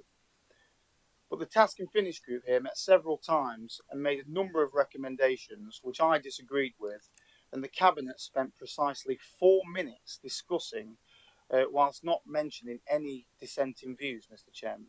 And to me, you can watch it back on YouTube, it's a matter of fact that you spent 4 minutes discussing privatising Meals on Wheels and school meals for the most vulnerable people in Nottinghamshire, and we don't expect to get every decision that we want as an independent group passed by the council. But if we're going to invest heavily in the process of scrutiny, Mr. Chairman, it seems useful to at least see all the results of the scrutiny process. And I think the 4 minutes that the Cabinet spent discussing the catering review changes, I think speaks for itself, and completely disregarded the whole work of the scrutiny panel. So, in my opinion, the whole scrutiny process is a sham and clearly needs to be revised. Thanks, Mr. Chairman. Thank you, Councillor Hollis. Without getting too involved myself, I have been on one of these scrutiny groups, and I don't think referring to members as useful idiots is very helpful, but that's just my observation. Right. Councillor Lee, you wanted to make a comment on this. Chairman, thank you. I'm impartial as the Vice Chairman, so I'm going to try and keep my tone as such. It's really interesting that some people say that we don't have scrutiny here, either their own councils have less scrutiny meetings. But going back to the reason I'm stood up is I do take offence from that comment that we don't scrutinise here. One of the biggest things we scrutinised here that Labour were involved with, we were involved, Independents involved with, was the maternity review. As you know, my family are involved with the maternity review due to personal reasons, and that was very, very heart-touching that this council was so involved with it. National press, and nobody was talking about it before we was talking about it here, really, and now it's a national thing. And Michelle, whilst you were involved in that, I'm not going to take away that, but so was Sue, and so was Bethan, and so were others. But without us at the council here talking about that at scrutiny, we would have never have heard it, in my opinion, as much as it was in the national press. So I do take offence by that. This council has made inputs on scrutiny, and we have made major inputs nationally, and I thank this council for that. Thank you, Councillor Lee. Councillor Doddy. I think you called John or Councillor Doddy there, Councillor Butler. Yeah. But in any case, there is only one Councillor Doddy, Councillor. So, yes, yes. I'm sure some people think that's too many. I think you made very good reference there, Councillor Lee, to the maternity scandal, an awful lot of the work which was done and brought to our attention by the woman beside me here. But that's a different committee. That's the Statutory Health Scrutiny Committee, and that is not in the realm of the paper that's before us today, and should be thought to be looked at as a separate thing. I do think it will come up at some stage. The scrutiny, and people will say recollections may vary, but everybody's got their own opinion on it, and we can't see it as an all or none. We can't say this is 100% right or 100% wrong. My last recollection was at the Adult Social Care and Public Health Select Committee review, and I must say I was blown away by the actual scrutiny which was on offer. We had a Healthy Families Plan, the flagship of our children going forward from 0 to 18, that's going to provide the stability for them to go forward. And we were putting it before everybody to say, do we continue as we are, or do we make a change? And what was the impetus for actually doing that? It was CQC having reviewed the Nottinghamshire Healthcare Trust and having made certain recommendations that asked people truly in scrutiny, did we feel an automatic reallocation of a £16 million fund to the Nottinghamshire Healthcare Trust was a wise thing to do? And it came before committee, and committee were given a multitude of options. I was really keen on the option that suggested that we bring it all back in and provided ourselves through the council. But it was a tad ambitious. I think Councillor Carr loved the idea as well of bringing the Nottinghamshire healthcare families back in, but it's an ambitious plan. What I'm saying is that in that day, in that moment, we decided that the interest of the children of Nottingham was best served by not automatically retendering the contract to Nottinghamshire Healthcare Trust, because issues which had occurred, certain individuals, schizophrenics who had been discharged from outpatients because they were assumed to be well. When a schizophrenic doesn't turn up, it doesn't mean he's well. It means he's probably gone off the rails and not taken his medication. And what happened there afterwards is well documented. Do we want to give contracts to people, of our kids to do that.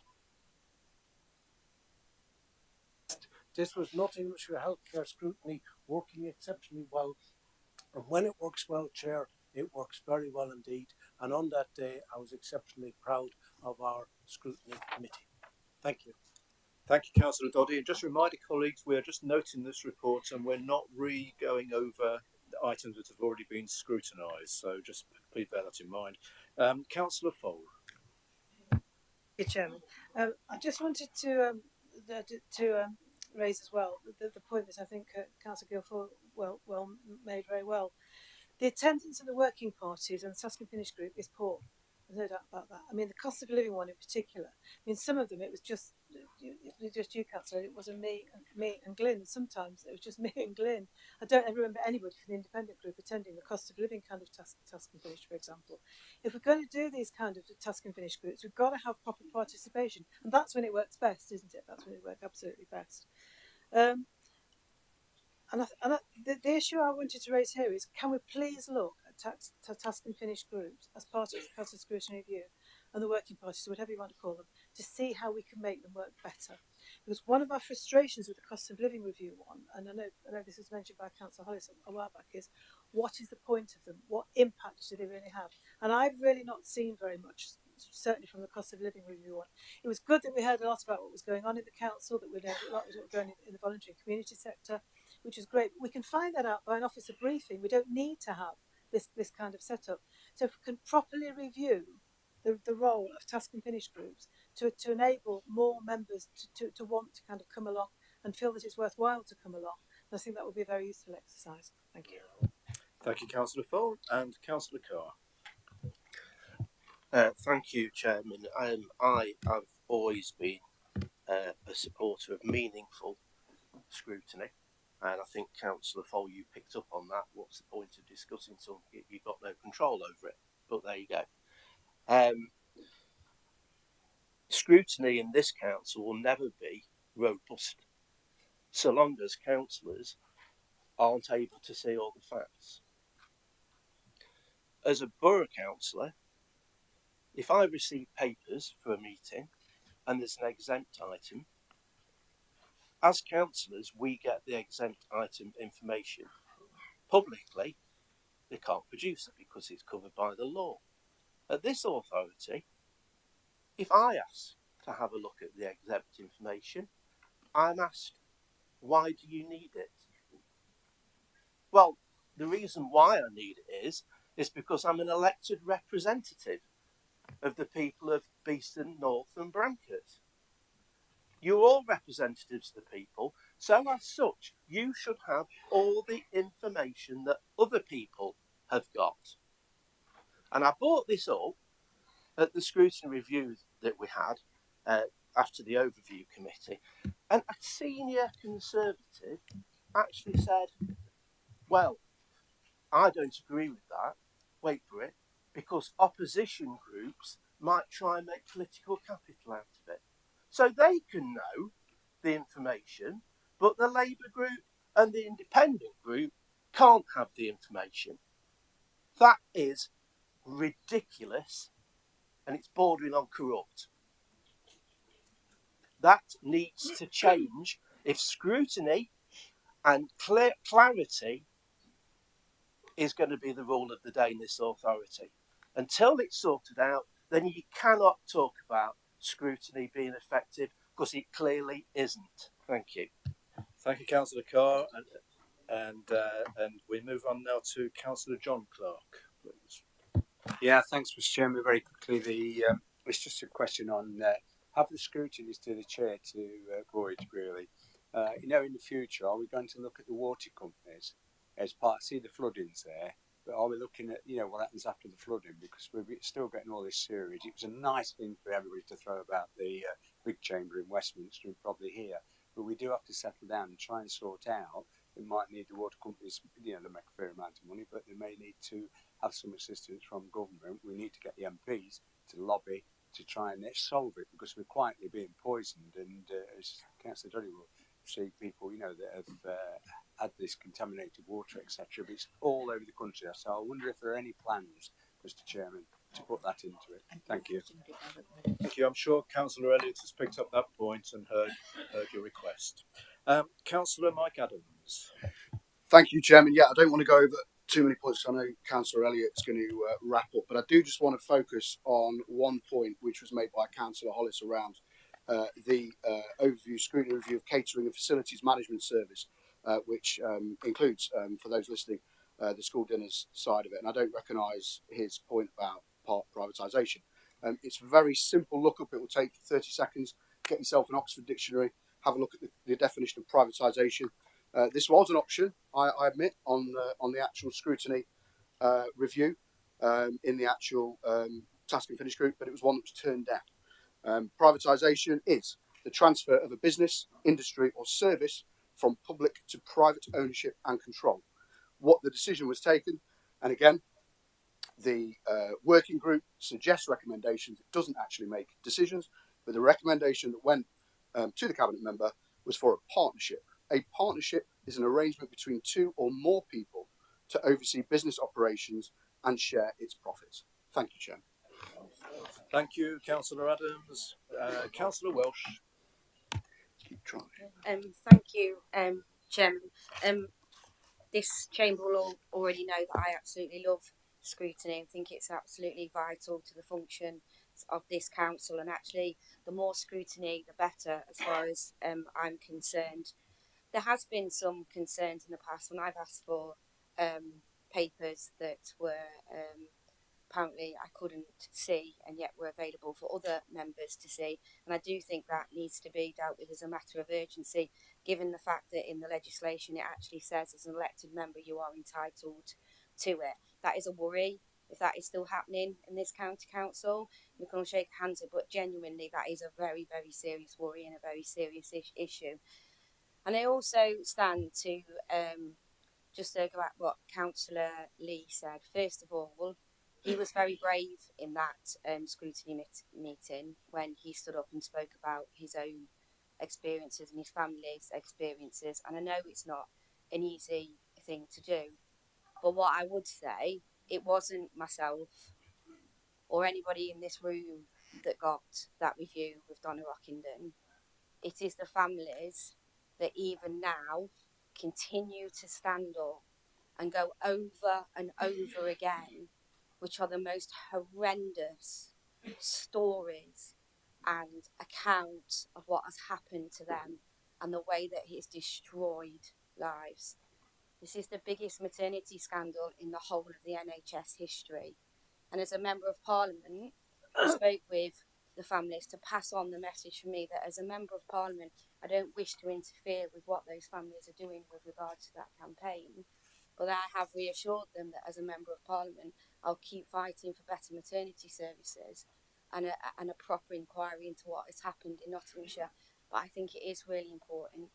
Councillor Saddington, again, was very, very supportive and spoke out about it. And actually, and I've said this, an example of scrutiny and when it does good was what happened at the Health Scrutiny Committee. But we must never, ever take away from the fact that it was the families that got that review. It was the families that got Donna Rockington here in Nottinghamshire, and it is the families now that are still working on a regular basis, day in, day out, to get answers, to get justice, and to improve those services. Thank you. Thank you, Councillor Welsh. Councillor Zadrozny. Thank you, Chairman. I just wish to add some points, I think, more generally about the scrutiny process. And I think what I feel is a glaring omission from the report. And that, of course, is the parallel plan for improvement that was outlined by the external report on scrutiny and the significant failures and on how it was working at that time, none of which seemed to have been fully embedded into an improvement plan for scrutiny in its wider sense. And I think all of us have said how much we value scrutiny when it's meaningful and we feel like we're inputting on it. And indeed, at Ashfield District Council, we've created a number of select committees with specific powers to make recommendations in depth to Cabinet, and it's working as a really valuable tool. And I think all members recognise that. the outside report here at Nottinghamshire County Council was pretty damning, that members didn't feel engaged, that in fact the things that Councillor Carr talked about were borderline ultra-vires in terms of not allowing members access to legitimate information, that the corporate human resources provided to manage those committees didn't have the breadth to manage the committees and or resource the work plan, and that there were a huge number of findings. And in fact, the meetings I had with the Centre for Public Scrutiny, where they interviewed me, the feedback that was coming from them, that they were quite shocked that the County Council had not been able to have the corporate memory of when we'd previously had scrutiny and lift and shift some of that best practice. And we were effectively starting from scratch, and that the performance was pretty bad. So therefore, it's great to have a report talking about all of the things that we're talking about, but if the actual nuts and bolts behind it aren't working, and certainly not engaging members, and are certainly not providing the outcomes for our residents that members feel they should, for an authority of this size not to understand minority reports and things like that is worse than sidelining members. It's potentially unlawful, and this plan needed to have a significant acknowledgement of the improvement plan that is needed to fix scrutiny and how it's working. And that's not my words. That is the words of the Centre for Public Excellence on Scrutiny, who did an in-depth review of this county council and said it was failing. Now, I don't want to talk about this, but report, it is what it is. The work is done as it is. But behind the scenes, the council must acknowledge that it's not getting it right. And the shiny stuff and the important stuff that is in here is not done the justice by not having the mechanisms of the governance in place. And I think all members here need some assurance that that's properly going to be followed up, because we haven't had that back to full council. It may have come to scrutiny, but I certainly haven't, as the leader of the opposition, had feedback from those meetings we've had where we fed in, other than that report which highlighted the discrepancies and the problems in the work programmes and the scrutiny as a whole. I think we've got to take an opportunity, if not now, very soon, Councillor Elliott, to feedback to Council on the work progress that you're going to do to fix those peer review works that are the recommendations. Thank you, Chair. Thank you. And two more speakers. Councillor Callaghan, please. Stand up this time. Yeah, I've been on two of the scrutiny committees, and I'd just like to say my thanks to Martin, because he kept me informed all the way along, and especially if I wasn't quite sure about things, which I often wasn't, and also to the chairs of those committees for being open, honest, fully inclusive, and making us part, or me particularly, I can't speak for others, and I don't think I was a useful idiot. I think I came with the knowledge that I needed to actually give back. So I was just saying that we all have differing opinions, but we were all there from all political parties to listen to each other and share. Well, you might agree with that, you might not, that's fine. And that's how we come to the decision making.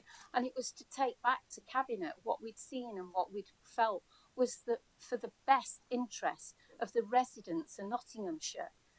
So I welcome being part of the scrutiny, and I certainly thought I learned quite a bit about being part of them scrutinies. Tom, you can pick your window.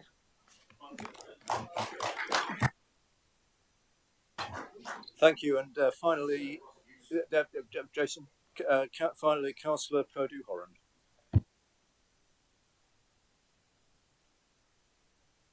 Thank you, Mr. Chairman. I'm not going to talk about scrutiny as a whole. I just want to pick up on comments made by Councillor Lee earlier. I absolutely agree that there wasn't any politics involved in the scrutiny that he referred to, but I attended a few meetings of the Health Committee that Councillor Sue Saddington chaired, and I thought that she maintained a very fair and independent line of scrutiny, and clearly you could see that she had the cooperation of opposition councillors as well as her own Conservative colleagues. But it's certainly the view of many councillors on this side that independence that she had, that gave confidence to all her committee members, resulted in her being sacked from the position. That's our thoughts. So I would suggest that Councillor Lee, whilst being correct in one sense, was being slightly misleading in giving it a completely sort of innocent veil.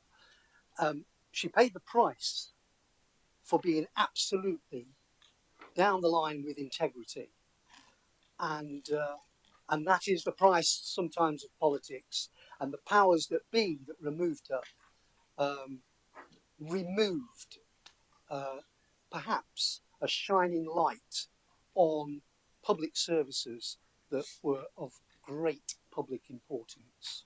Thank you. Thank you, Councillor Purdue-Horrod. Right, we'll hand back now to Councillor Elliott, who Thank you, would Mr. like to Chairman. sum up. Yeah, I'll wrap this up. Yeah, I'll start with the report itself and go to bullet point 6. In Nottinghamshire, the Council Statutory Health Scrutiny Committee operates independently from the Overview Committee and the 3 select committees. As such, the work of the Council Statutory Health Scrutiny Committee is not included in the annual report. So let's not talk about the health scrutiny bit. It's not in there, is it? So, Councillor Clark, with the floods and what we're going to do about that and scrutinising that, I say at the end of every meeting, it's cross-party, apolitical. The work programme is a living, organic, we can add to it.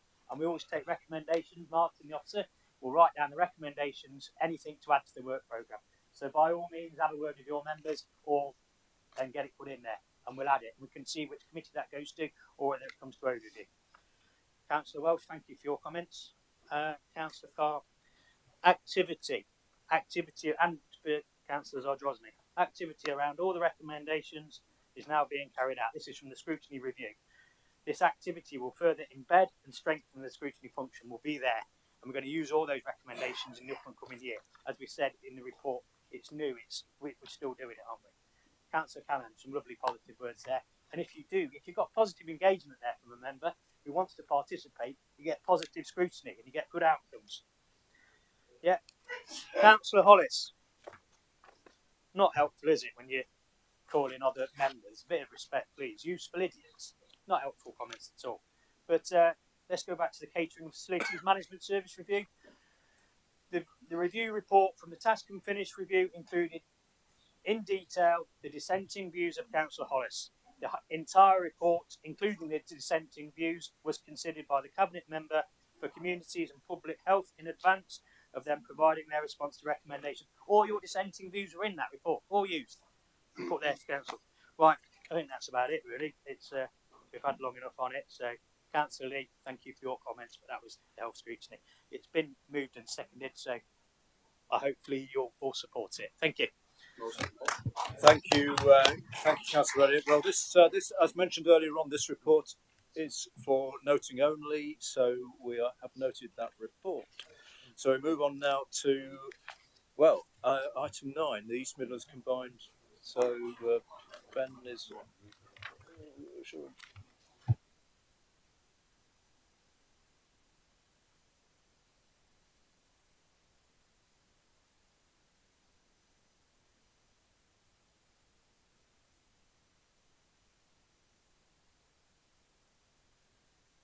Just in time. So item 9 is the East Midland Combined EMCCA approval of draft borrowing and amendment legislation, and I'd like to call Councillor Ben Bradley, who will move the recommendation. Thanks, Chairman. Forgive me. Briefly, members, I'll ask colleagues to forgive me for the nature of this item. We tend to try and avoid putting out reports in legalese and to write them as straightforward as possible. Safe to say this one is a little bit dry, but important for us to consider and approve today. It builds on the approvals already given by the 4 constituent councils who work together with colleagues from government to establish the combined authority. I'll call it EMCCA to keep it brief. Now needs additional regulations to have all the powers originally envisaged in the deal and the proposal document that the 4 councils approved earlier in the legislative process. A lot of these are to address technical omissions or put EMCCA on the same footing as other combined authorities. In summary, these regulations give borrowing powers to EMCCA in the same way as other local authorities and combined authorities, reflecting the expectations in those original proposals, and also ensure that the correct voting arrangements are in place to manage those.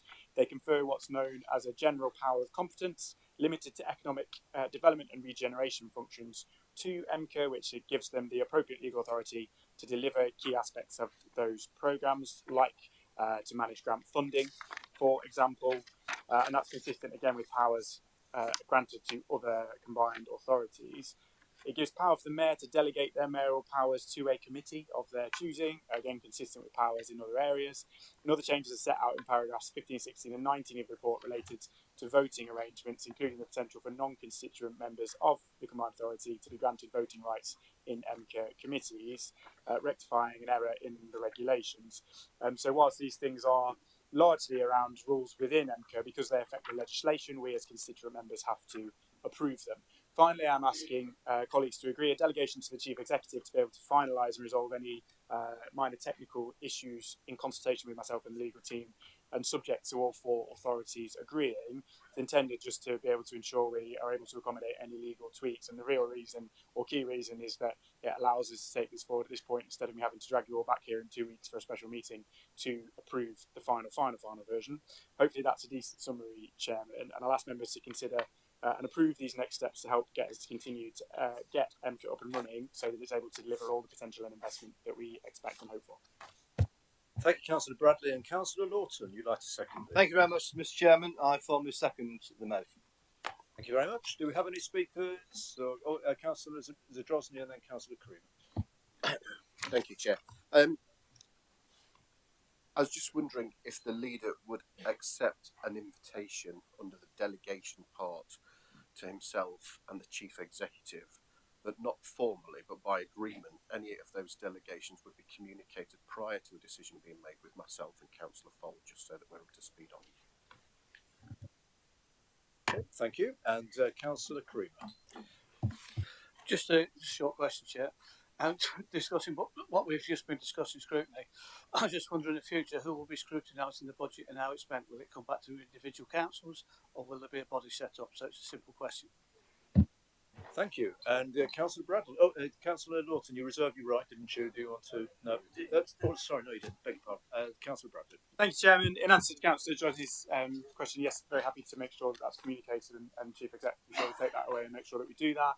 Councillor Creamer, at the last board meeting of the Combined Authority, we set up formally an Audit and Governance and Scrutiny Committee.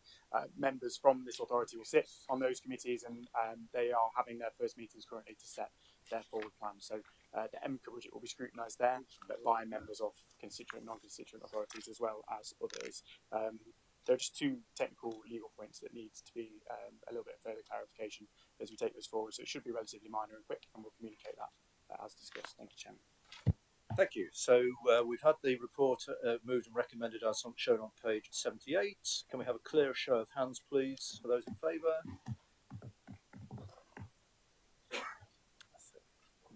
Oh, no.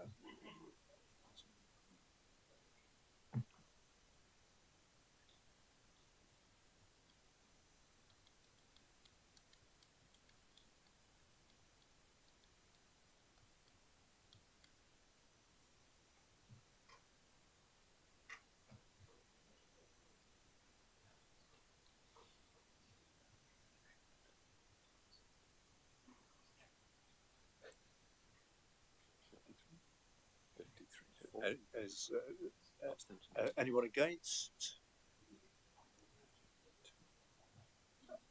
Any abstentions?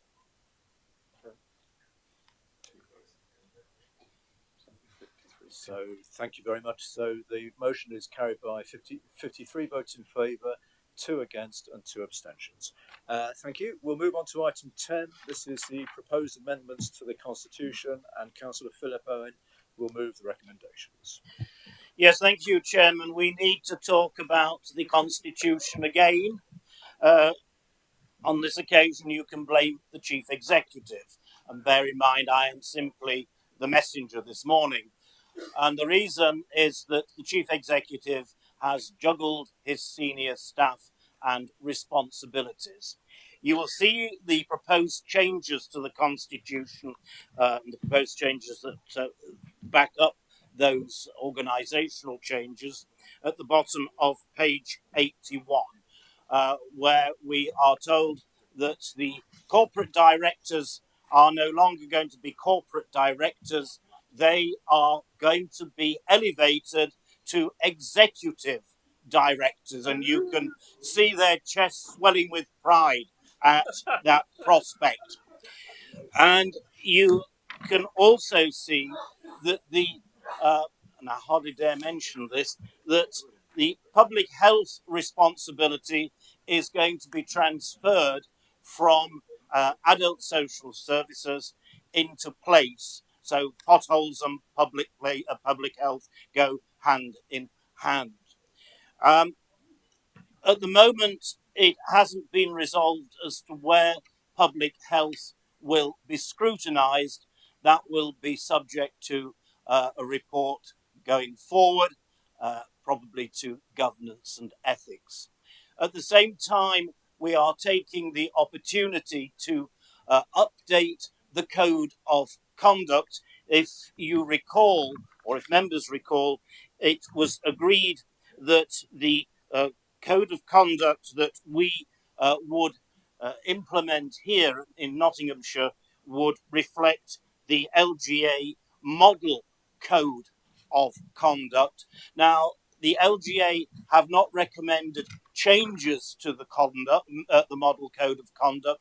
What they have done have put in amplifications and further guidance, particularly on the declaration of interests and anything to do with declarations. So if somebody's bought your clothes for you, or if Councillor Kerry is offered an executive box at Notts County, I don't know if they have executive boxes at Notts County, but if they do, and Councillor Kerry is offered one, and I was at the opticians earlier on this week, and I need some new glasses if anybody out there is listening, well then you know what you should do under the amplified code of conduct.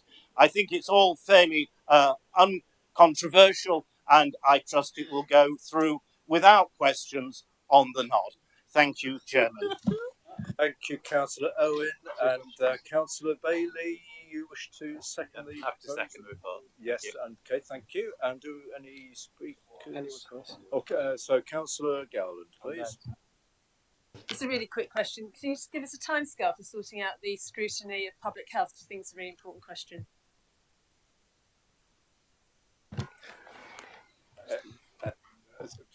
We will answer that in a moment, but Councillor Carr, on a similar issue, just to quote back, bear in mind that we've just been talking about the state of scrutiny in authority. We don't know where public health will be scrutinised yet. There will probably be reports to the Government and Ethics Committee. Well, that's not a very good start for improved scrutiny, is it? Thank you. Thank you. And no other speakers. Councillor Bailey, you reserve your right. No, okay, so Councillor Owen, would you like to respond to those, and then we will go to a decision? I would be delighted to, Chairman. Scrutiny of public health will continue unabated in the interim period at the Adult Social Care Scrutiny Group, and I would hope to have a report to the next Governance and Ethics Committee, not the one coming up immediately, but the one after that, when we will have a robust debate and come to a consensus as to where public health should be scrutinised, Chairman. Thank you. Thank you, Councillor Owen. We have the recommendations on page 83. Can we have a show of hands in favour, please?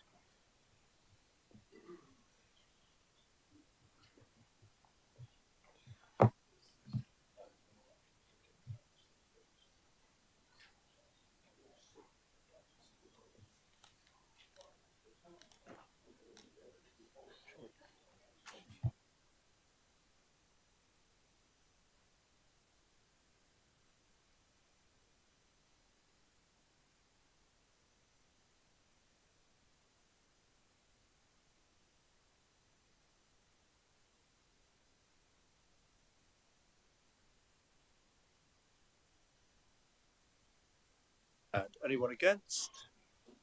And any abstentions? 2. Right, so that motion is carried. Now it is coming up to lunchtime, and I think we're probably ready to stretch our legs and have a bite to eat. So we'll aim to be back for 1:30. Just before you go, if you hadn't noticed, just outside we have a raffle again for my charity with some fantastic prizes. So if you haven't bought raffle tickets yet, I would encourage you to do so. So see you back here at 1:30. Thank you.